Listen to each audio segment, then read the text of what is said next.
Olá, eu sou Welita Santos, acadêmica no curso de Letras Português pela Universidade Federal do Maranhão. O objetivo desse vídeo é apresentar um trabalho para obtenção de nota parcial na componente estágio obrigatório 1, de 6º ao 9º ano, a qual é supervisionada pela professora docente Naísa Cristina Serra.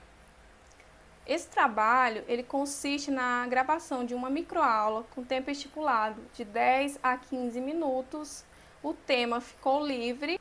A turma que eu escolhi para apresentar minha microaula foi a turma do 6º ano e o tema são as variações linguísticas.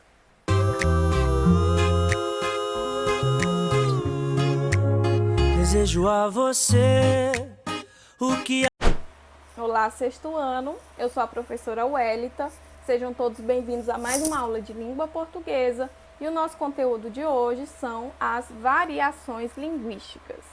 Mas antes de conceituar variações linguísticas aqui com vocês, eu gostaria de ter uma conversa sobre alguns fatores da nossa língua.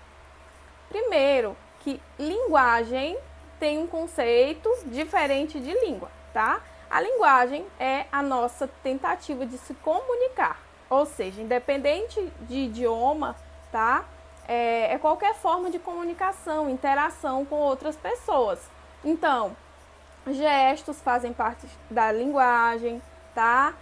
Não importa se é uma linguagem oral, falada, ou se ela é escrita, pode ser gestual, pode ser por imagem. O importante é passar a mensagem. Já a língua, ela corresponde aos nossos idiomas, tá? Então, a língua tem a ver com um conjunto de signos que pessoas de uma mesma comunidade conhecem ela para assim se comunicar, certo? Então, a língua portuguesa é um exemplo de língua.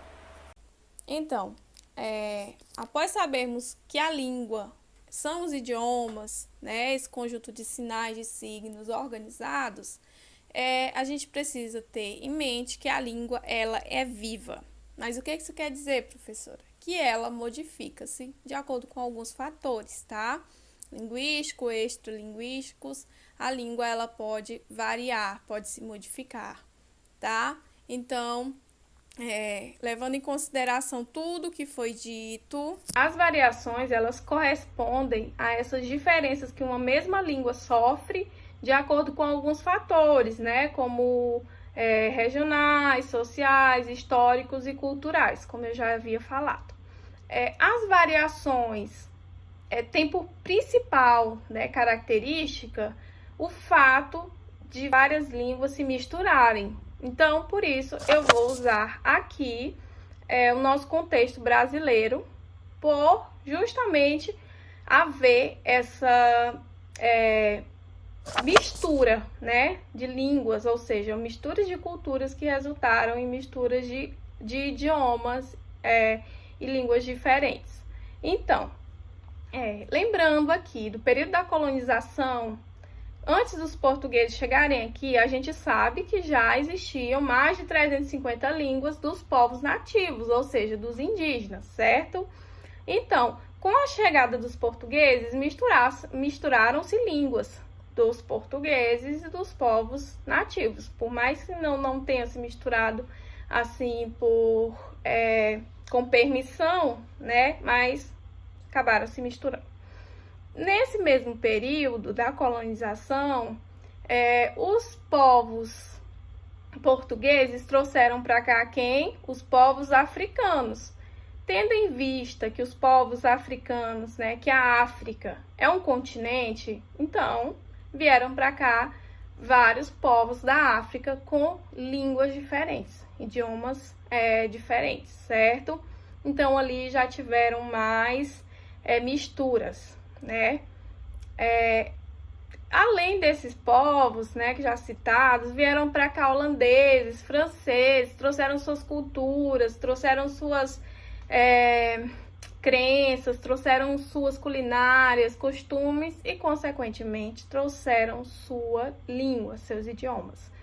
E aí, né, ocorreu toda essa mistura, certo? Então, historicamente falando, na origem do nosso país, muitas línguas se misturaram e resultaram, né, nessa grande, vamos dizer aqui, bagunça de línguas, certo? Além do fator histórico mencionado, a gente precisa lembrar que nesse período da colonização, esses povos eles foram colonizando em algumas partes, né, do que hoje a gente conhece como Brasil, né? Então, nesse período colonial, até chegar aqui, esses povos eles foram se misturando ou, né, colonizando partes diferentes. A gente conhece hoje como regiões, né? Aí, região sul, nordeste, né? E por aí vai. Então, nessas regiões, o que pesou muito? Alguns povos foram pegando características, né?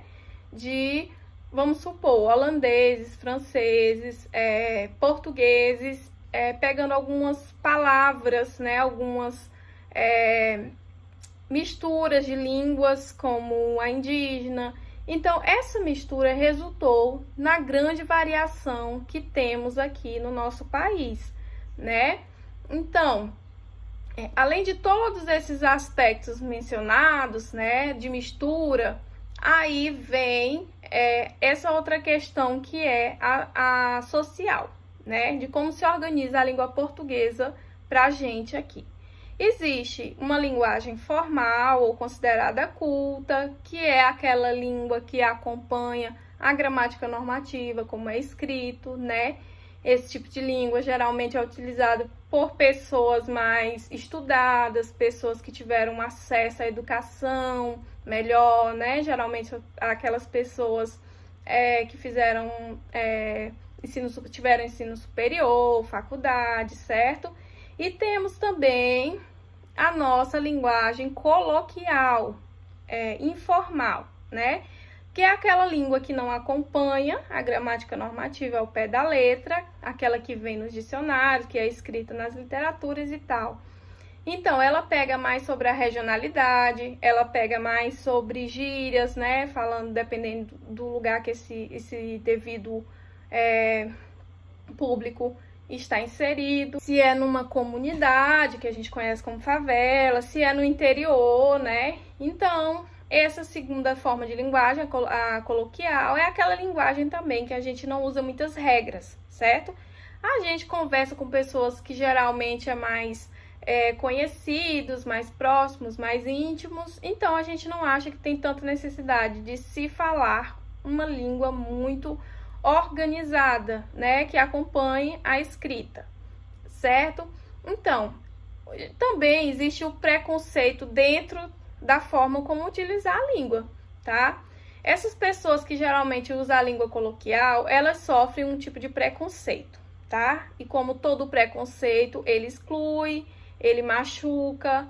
Esse preconceito, ele é chamado de preconceito linguístico, e ele coloca essa pessoa numa posição, né, essa pessoa que sofre o preconceito, de incapaz, né, ele acredita que essa pessoa, ele não tem capacidade de desenvolver certas habilidades, simplesmente pela forma como ela utiliza-se desses nossos signos, desses signos, ou conjuntos de signos que a língua portuguesa traz.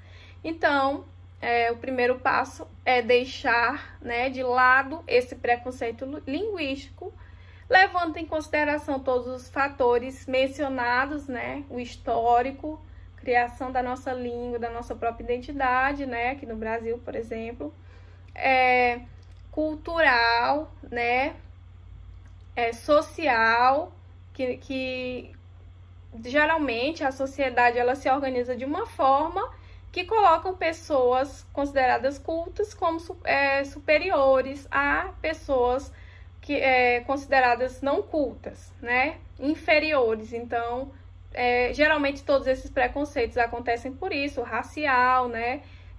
A xenofobia, que é quando uma pessoa acha que é superior por morar em determinado estado ou determinada cidade, ou por morar dentro da zona urbana, e coloca as outras pessoas numa condição inferior.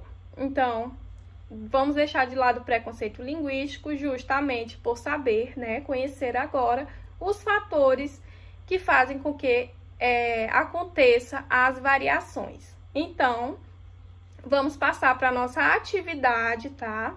Essa atividade, ela consiste na leitura de um conto muito fantástico, de Ruth Guimarães, tá? É uma autora brasileira muito top. Vou deixar o link aqui para vocês sobre essa autora, a biografia dela, né? E também para vocês pesquisarem sobre outros contos dela, outras narrativas, vocês vão gostar muito. O conto selecionado tem como título Os Dois Papudos. Por que que eu escolhi um conto? Bom, gente, a principal característica dos contos é que ela vem através da oralidade, tá? Ela vai falada, passada de geração para geração. Então, dentro desse conto, vocês vão perceber que tem um pouco de cada aspecto aqui que eu falei, que é a questão social, cultural, regional e principalmente da linguagem usada. Lá vai ter mais questões sobre a linguagem coloquial, né? E a linguagem informal, ou seja, essa nossa língua que a gente utiliza com as pessoas de uma comunidade mais próxima, pessoas do nosso meio social, né? Como atividade, eu quero propor para vocês, após eu fazer a leitura desse conto, que vocês façam essa avaliação. Onde que eu tenho a linguagem formal, aquela que apresenta a gramática, representa a gramática normativa, e onde que eu tenho a gramática informal ou coloquial, tá? Lá dentro do meu texto. Onde os personagens estão usando essa gramática aqui que a professora falou, que é mais organizada nos aspectos gramaticais. Onde que está essa linguagem informal, que geralmente eu utilizo com meus amigos, ou a linguagem que a minha avó utiliza, né? Ela fala uma linguagem assim mais diferente. Onde que eu encontro aqui fatores regionais, de regionalidade, ou seja, aqueles sotaques, né? Tentativa de transmitir, como é naquelas histórias em quadrinhos, né? O Chico Bento, lá da Turma da Mônica, ele usa, né, alguns fatores regionais. Então, é isso, tá? A atividade consiste nessa produção, ou melhor, vocês vão transcrever para o caderno de vocês esses fatores que eu falei, tá? A gente se encontra na próxima aula, para a gente dar continuidade ao nosso tema, que são as variações linguísticas. Espero que vocês tenham gostado e que a partir de agora, né, sejam transmissores dessas informações quando vocês verem alguém praticando o preconceito linguístico, vocês explicam. Não é isso. Essa pessoa, ela não fala errado, ela simplesmente só não segue uma gramática normativa, tá? Ela usa a linguagem coloquial, regional e por aí vai, tá bom? Então, até lá!